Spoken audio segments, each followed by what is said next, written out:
Hello दीदा madam. हाँ चाला डियर। माय डार्लिंग, कैसी हो चंदा? My darling. जी ठीक हूँ दीदा मैडम, आप कैसी हैं? बिल्कुल A1 एकदम। अच्छा एक बात पूछनी है तुमसे। वो जो नया लड़का है, इब्राहिम नाम है शायद उसका, जानती हो ना?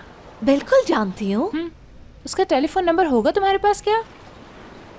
क्यों नहीं, कंपनी के हर बंदे के नंबर मौजूद है मेरे फोन में। अच्छा तो लिखवाओ फटाफट। बिल्कुल, एक मिनट। हाँ हाँ 4275। ओके, बहुत शुक्रिया तुम्हारा चाला। वैसे कोई ख़ास बात नहीं थी, बस काम के लिए ही कुछ पूछना था। थैंक यू चाला, बाय। हाँ तो ठीक है। देखते हैं हयात और मुराद के रिलेशन के बारे में कितना जानते हो इब्राहिम साहब।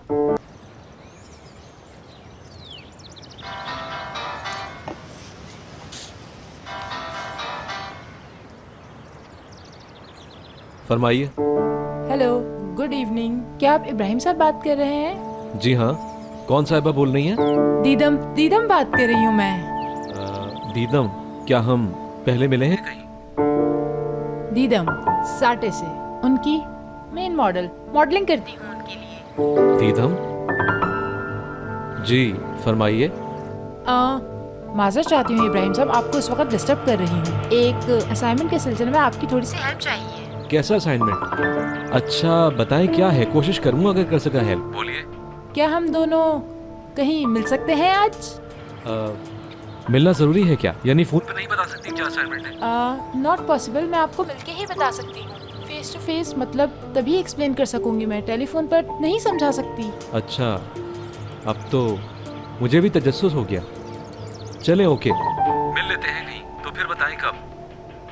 आप जब कहें जहाँ कहें, रात को मिले, लेट नाइट मिले, इवन मिडनाइट भी मिल सकते हैं, जैसा आपको सही लगे, एनी टाइम। ओके ठीक है।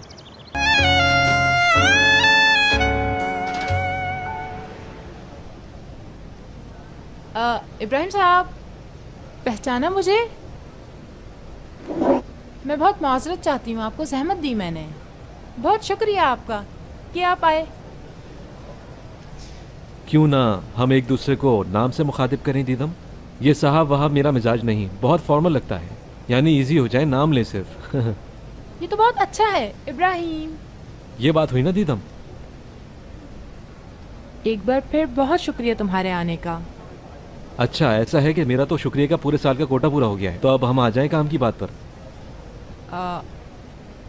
वो बिल्कुल बात कुछ संडे को एक टीवी चैनल के प्रोग्राम में एज अ गेस्ट इनवाइटेड हूँ मैं, और मैंने अपने हर फ्रेंड को बता भी दिया है। मॉडलिंग की दुनिया में मेरी वापसी के हवाले से बात होगी शो में, और कुछ मेरी पर्सनल लाइफ पर भी। बहुत खूब, ये तो बहुत अच्छी अचीवमेंट है, मगर मेरा क्या काम है? तुम्हारा तो बहुत इम्पोर्टेंट काम है इब्राहिम। मेरी मॉडलिंग में जो वापसी हुई है वो तुम्हारी तो शानदार कैंपेन से हुई है। इस कैंपेन के बारे में भी सवालात होंगे, तो मुझे इसे डीपली जानना जरूरी है, जिसके लिए तुम्हारी मदद चाहिए। वाकई ठीक है। तो ये चक्कर है। ये बताओ तुम्हारे जहन में किस तरह के सवालात हैं? मैं कोशिश करूंगा कि उनके जवाब दे सकूं।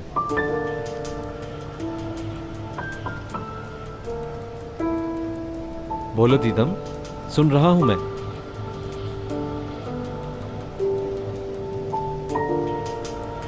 तुम कैसे एडवर्टाइजिंग में?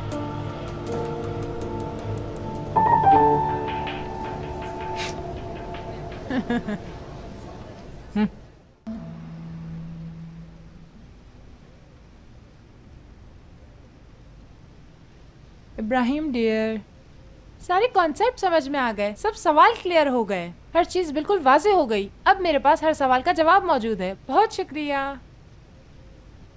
तो यानी अब हम असल मसले की तरफ आ सकते हैं दीदम? समझी नहीं मैं। मेरा नहीं ख्याल कि सिर्फ एडवर्टाइजिंग पर बात करने के लिए मिलना था तुम्हें। या ब्रावो, छा गए हो तुम लड़के, बहुत ज़हीन हो। ऑफ कोर्स कुछ और बात करनी है तुमसे। You are right. इन दिनों मैं एक उलझन में हूँ। हयात तुम्हारे साथ रिलेशन में है या फिर मुराद के साथ? क्योंकि गाड़ी में वो तुम्हारी पाई जाती है और बर्थडे सेलिब्रेट करती है मुराद के साथ। क्या चक्कर है ये? लेकिन तुम इस बात की खोज में क्यों हो? देखो, पता नहीं तुम्हें मालूम है या नहीं कि मुराद के हाथों बहुत दुख उठाए हैं मैंने। मुराद ने मुझे अपने घर से निकाल दिया, पता नहीं क्या क्या वाहियात इल्जाम लगाया मुझ पर, बर्बाद कर दिया, करियर खत्म कर दिया, साटे से भी फायर कर दिया। उसने हर जगह ना जाने कितने बार लोगों के सामने बहुत इंसल्ट की मेरी। मुराद ने किया सब कुछ तुम्हारे साथ? ओके दीदम, वो एक असूल पसंद और सख्त गिर इंसान जरूर है, मगर मैं नहीं समझता कि जानबूझकर किसी पर ऐसे जुल्म कर सकता है। और किस लिए करेगा वो ये सब? क्योंकि उसे चाहती हूँ मैं। मगर मुराद बेहिस है, पहले लड़की के करीब आता है, फिर किसी तरह उसे अपनी मोहब्बत में मुब्तला कर देता है, यहाँ तक कि वो एक कनीज बन के रह जाती है। उसकी प्यार की भीख के लिए उसके आगे पीछे फिरती है और वो लड़की फिर कहीं जा ही नहीं सकती। मैं क्या बताऊं, मुराद के साथ ताल्लुक में बहुत अनहोनी बातें सही है मैंने। इब्राहिम, बहुत रोई हूँ मैं, बहुत तड़पी हूँ मैं। तुम्हें चाहिए बस अब निकलो इस दलदल से। जो हो गया सो हो गया, छोड़ो इस रास्ते को, जियो अपनी जिंदगी। इतना आसान नहीं होता। मैं मुराद के बच्चे की माँ बनने वाली थी और वो हयात के साथ घूम रहा था और उसे एहसास तक नहीं कि मेरे साथ हयात के लिए भी गलत है ये सब। हाँ, तो मैं बस इसीलिए पूछ रही हूँ कि उन दोनों के बीच क्या चल रहा है। हयात भी ये सब दुख उठाए, मैं ऐसा कभी नहीं चाहूंगी। वो क्यों दुख उठाएगी? देखो, हर ताल्लुक दूसरे से मुख्तलिफ होता है। अगर किसी को एक शख्स की वजह से दुख मिले हैं तो ये जरूरी नहीं कोई और भी वैसे ही दुख उठाए। मगर बात मुराद की हो तो ये उसूल हमेशा रहेगा, लड़की को दुख ही मिलेंगे। मुराद को सिर्फ अपनी जात से मोहब्बत है, किसी और से प्यार ही नहीं करता। देख लेना, हयात भी रोएगी एक दिन। मैं जब तक जिंदा हूं कोई भी शख्स हयात को रोने पर मजबूर नहीं कर सकता कभी। तुम परेशान ना हो।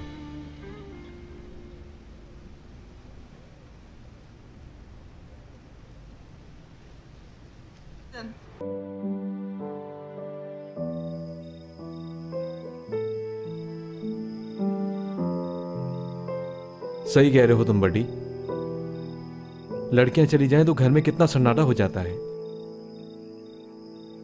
क्या करना चाहिए? वहां पार्टी में आखिर हो क्या रहा होगा इस वक्त? सोच क्यों रहा हूं मैं? सोचना क्या है ना, खुदा जाने क्या बातें चल रही होंगी। चलो फोन करते हैं उसे।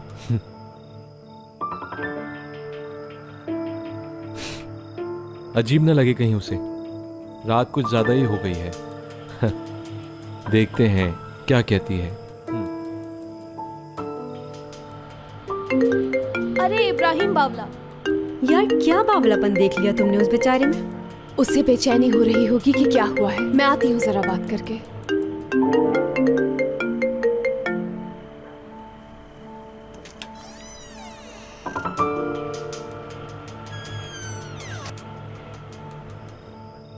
हाँ इब्राहिम। शार्लुक और मुझे फिक्र है कि मौसम कैसा रहा। बारिश हुई थी, सूरज निकला था या फिर तूफान आया था? खुशियों की हवाएं चल रही हैं। ऐसा हो गया? बात नहीं हुई मुराद से? सब कुछ इतना अच्छा है कि बता नहीं सकती इब्राहिम। मैं तुम्हें अपसेट नहीं करना चाहता, मगर आज नहीं तो कल उसे पता चल जाएगा। आई डोंट थिंक तुमने सही रास्ता चुना है। मैंने तो शुरू ही गलत राह से किया था। जैसे जैसे बढ़ रही हूँ गली तंग होती जा रही है। तो प्लीज इब्राहिम, इससे पहले कि डेड एंड आ जाए, एंजॉय कर लेने दो। मुझे डर है तुम किसी दीवार से सर न टकरा लो। मेरी फिक्र मत किया करो, अपने लिहाज से सही रास्ता चुना है मैंने। मुराद को बहुत चाहती हूँ, फिर साल हो या महीना या दिन, बस उसका साथ चाहिए। इतनी लंबी क्या बात कर रही है? यार बावला तो यूं ही कह दिया, अच्छा खासा समझदार है। हयात को कह रहा होगा कि गलत रास्ते पे कदम रख दिया है।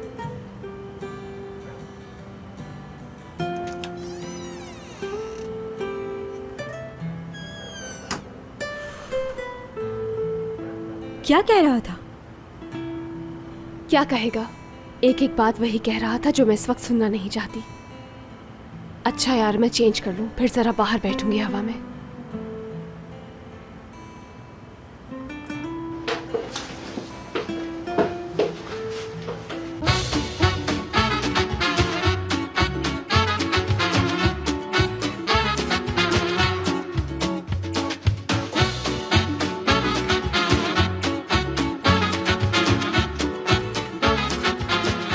aşk laftan anlamaz.